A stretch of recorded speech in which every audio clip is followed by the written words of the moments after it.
Retour en plateau de votre émission Émergence qui ce jour évoque avec deux invités, IMF et marketing de réseau, comment faire la différence. Il vous en souvient, le ministère en charge de l'économie et des finances avait fait sortir un communiqué qui stipule que certaines sociétés œuvrant dans le domaine, bien sûr, de la manipulation des devises et autres doivent cesser en attendant de voir clair. Et pour mieux creuser le sujet, comprendre de quoi il est question, on a l'un des responsables d'une de ces sociétés qui, lui, visiblement s'en sortait très bien, mais on n'a pas su comment l'État ou bien le ministère a pu demander à tout ce lot-là d'arrêter le service. On va lui poser la question sur comment ça se fait, le remboursement, voilà, de ceux qui ont fait des mises ça et là. Et pour mieux éclairer la lanterne des uns et des autres, nous avons également Roland Kanda, expert en politique commerciale internationale, conseil en propriété intellectuelle. John Dogbevi, c'est lui le patron de J Global Capital International. J'étais avec vous et on parlait bien sûr de comment est-ce que ça se passe, ce qui faisait la spécificité, voilà, la particularité de vos activités avant qu'on ne demande l'arrêt voilà, des activités. Donc, je disais tantôt en fait que nous avons voulu en fait avoir un produit derrière. J'ai toujours l'habitude, comme vous l'avez dit, en fait, à nos lancements, à nos inaugurations et tout, de présenter une équipe de gestion de projet et de partenariat. Voilà. Cette équipe-là joue en fait un grand travail ou joue un grand rôle au sein de la société, autant où nous cherchons en fait des projets dans lesquels nous pouvons investir. Au-delà du fait que nous faisons du trading, sachant en fait que le trading aussi a des risques au même moment où tu pouvais gagner, en fait, tu pouvais aussi perdre au même allure. Vous voyez. Donc aujourd'hui, c'est ce que je dis, que vous aurez pu constater que parallèlement à la cessation des activités, nous, on continue, c'est-à-dire de travailler, parce que nous n'avons pas seulement que ça à faire. Nous avons des projets dans lesquels nous avons investi, oui, voilà. Ou, comment on le dit déjà, par exemple, la sortie de J Company, une filiale, comment on le dit, de transport, et qui a en fait une grande vision, et donc bientôt vous verrez aussi les réalisations. Donc pour dire en fait que, ça dit, parallèlement à cette activité numérique ou sur le virtuel que nous avons aussi des projets où tout récemment j'étais de l'autre côté des Émiratis pour voir encore, ça dit, dans quel domaine nous pouvons en fait, et comment on le dit, ça dit, développer nos activités, où j'ai approché tout récemment le ministère du Commerce pour voir, ça dit, prendre un domaine, voilà, des domaines que je les ai proposés pour m'injecter en fait à fond. Voilà. Donc c'est pour dire que ce que moi je peux dire, c'est que une des spécificités de la J Global, c'est de ne pas être juste que sur comment on dit, sur le trading, et ne pas juste être calé sur l'appel de fonds avec trading et tout, mais c'est d'aller aussi au-delà en cherchant des domaines d'investissement internationaux et tout ça là, comme j'ai toujours l'habitude de le dire.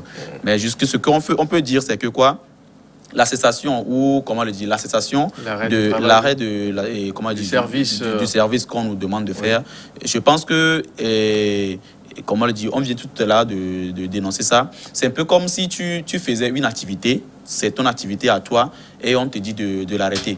Voilà. Sincèrement, ça va de soi que tu ne t'es pas préparé à ça, parce que tu étais apaisé, tu travaillais, et tu avais un chronogramme, je le dis ainsi, c'est-à-dire tu avais un programme par rapport à ton fonctionnement. Même si tu avais d'autres domaines dans lesquels tu investissais, déjà ce côté-là, qui était aussi important dans ta société, tu étais vraiment à fond, où on te dit carrément de cesser. Alors, on vous a demandé d'arrêter de travailler sur ce point-là. Comment est-ce que vous arrivez à rembourser? Voilà, effectivement. Les gens avaient fait des mises, pas possible. Oui. Donc, c'était à partir de 2 millions en allant. Oui, 2 millions en allant pour maximum 40 millions. 40 millions. Voilà. Mais pourquoi d'abord avoir fixé ce quota-là? On peut quand même, bon, pour ma maman qui n'a pas vraiment les moyens avec ses 50 000, pourquoi on ne lui a pas permis peut-être de commencer par là et on dit 2 millions?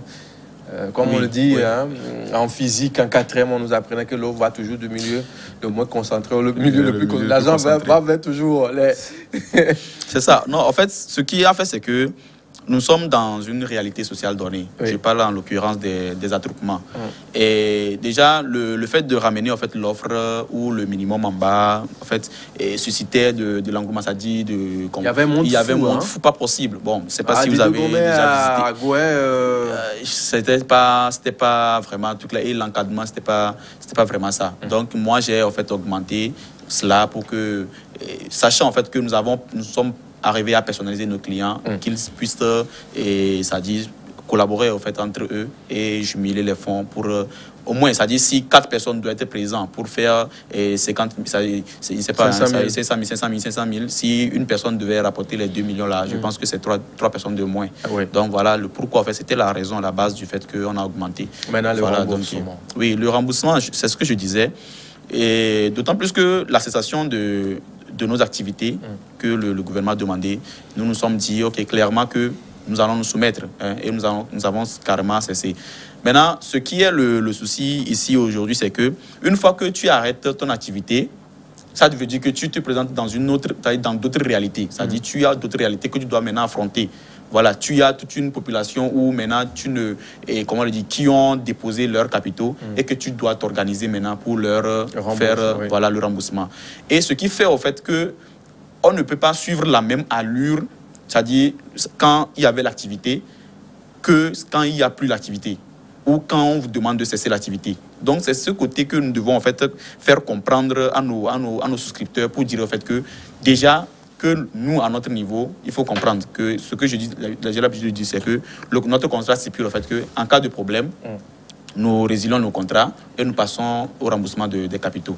Vous voyez un peu. Donc, quand le communiqué est sorti, pour nous, en fait, c'est un problème.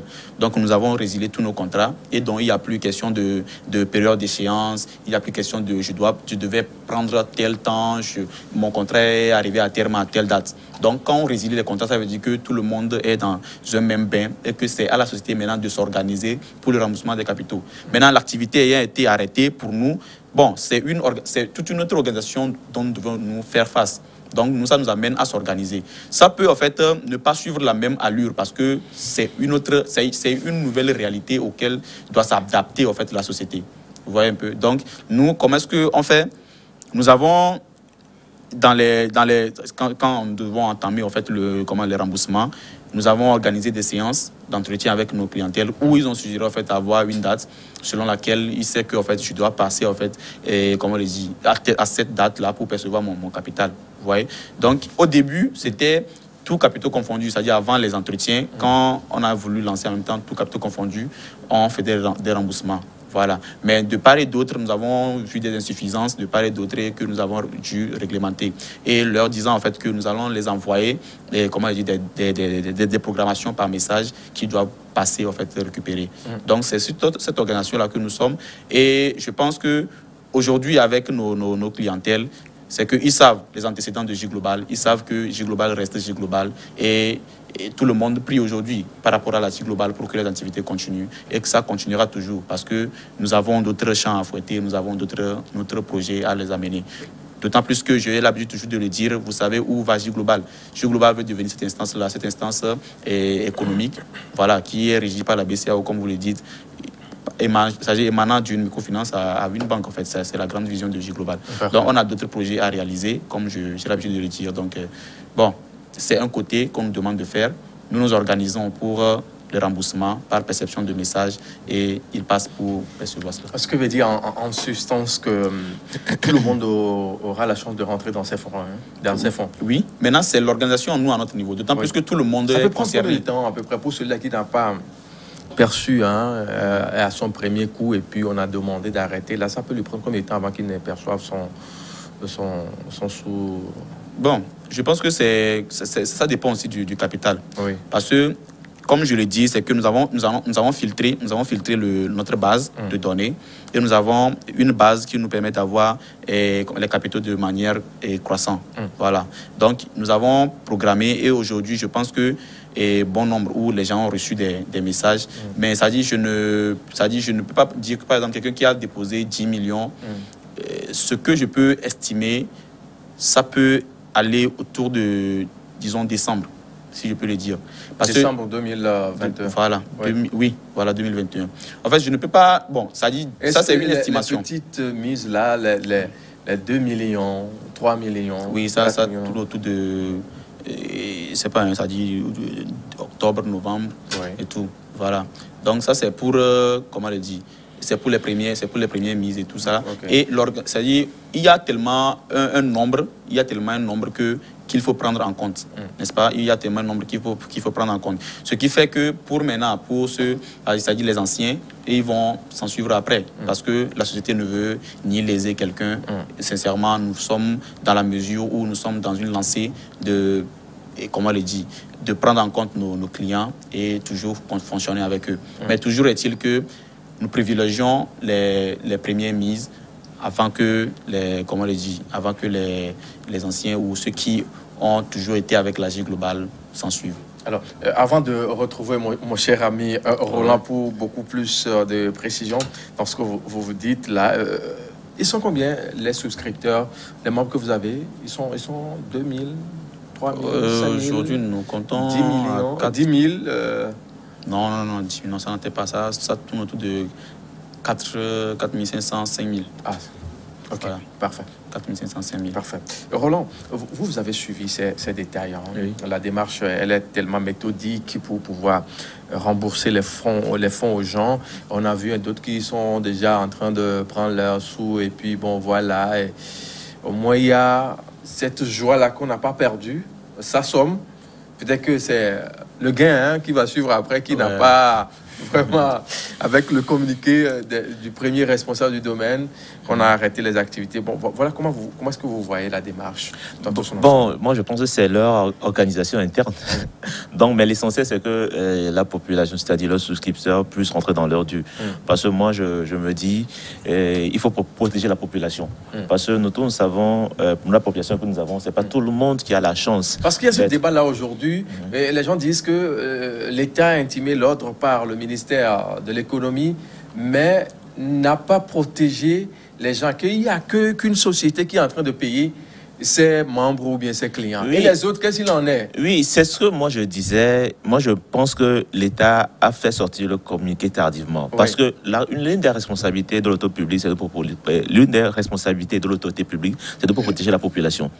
Quand vous voyez qu'une activité, parce qu'il y a eu des antécédents, tout à l'heure vous avez parlé de Redemar, il n'y avait pas que Redemar, il y avait d'autres sociétés également qui faisaient dans l'investissement et tout ce qui va avec. Il y avait d'autres sociétés également. Oui. Mais nous avions eu des antécédents, c'est-à-dire tous des gens étaient laissés sur le plateau. Moi, j'avoue que moi-même, j'avais mis mon argent dans... Je parle là des années 2010. Hein, j'avais mis mon argent dans également une société, une société, mais que je n'ai pas pu rentrer dans mes fonds. Mais comme il y avait ces antécédents-là, vu qu'il y avait cette fougue, il y avait des sociétés qui étaient là, soi-disant faisant dans le trading, soi-disant faisant appel à l'épargne publique, l'État devait mettre des garde-fous ou bien s'assurer que ces personnes qui le font avaient la capacité nécessaire, au cas où il y a un problème, que les souscripteurs puissent rentrer dans leur dû. Oui. C'est pourquoi je dis que, bon, excusez-moi le terme, le ministère a fait le médecin après la mort. C'est ce que moi je me dis en fait. Parce que depuis 2009, parce que lorsque vous regardez, vous lisez le communiqué de 2019, il n'y avait pas... Bon, c'était juste une information. Ouais. Mais combien de personnes ont eu l'occasion de le lire et combien de personnes ont eu l'occasion de le comprendre? Nous tous savons que majoritairement nous sommes illettrés.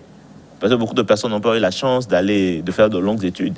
Mais combien de personnes ont eu l'occasion de le lire, de le comprendre? Mais c'est après qu'il y a eu des dégâts, il a dit que certaines sociétés n'arrivaient pas à payer, que maintenant il y a un communiqué qui interdit carrément l'activité. De quoi je dis qu'on devait anticiper.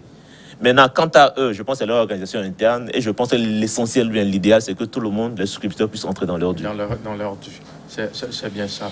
Alors, John, aujourd'hui, vous êtes peut-être tenté de faire la même chose ailleurs ou c'est fini définitivement avec ce volet de votre structure?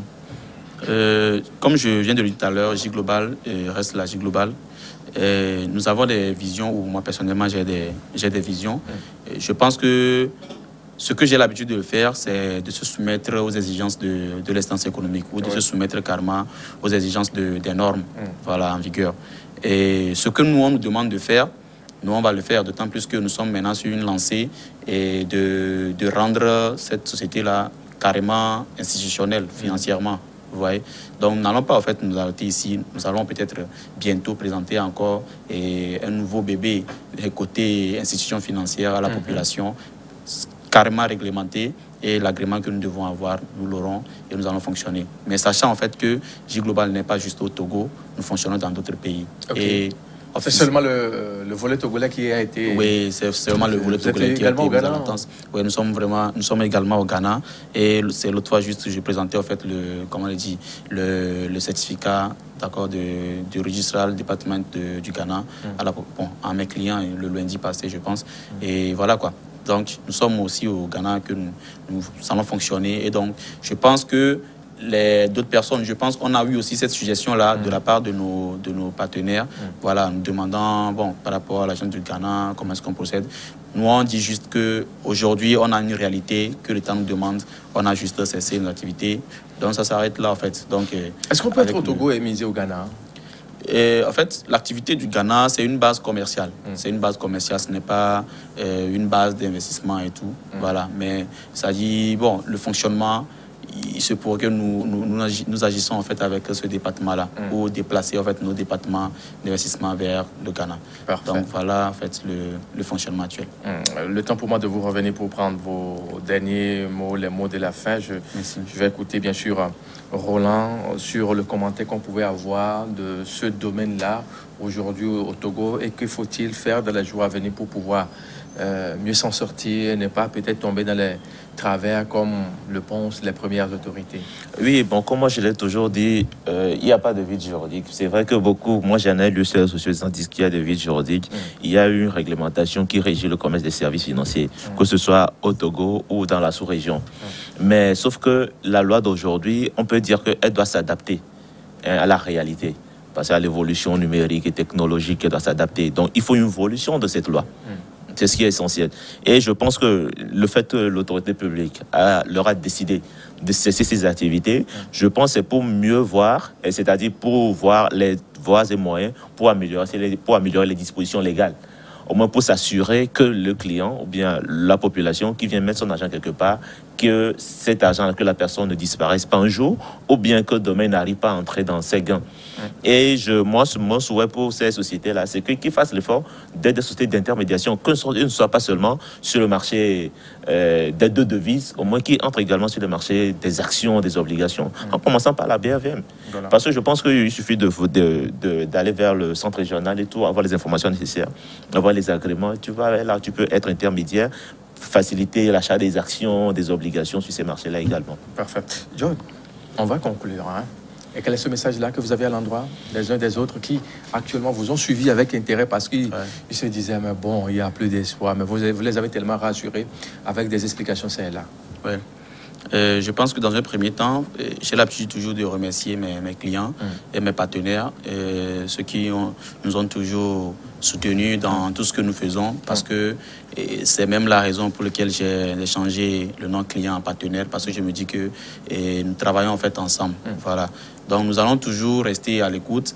Et d'autant plus que j'ai mis en place une organisation à mon niveau pour aussi régler des cas d'urgence et dire aussi, mentionner que ce n'est pas tous les cas d'urgence que nous pouvons aussi résoudre maintenant, au même moment, oui. N'est-ce pas? Donc par rapport à ça aussi, nous avons des organisations particulières données et qu'ils s'approchent si quelqu'un a un problème.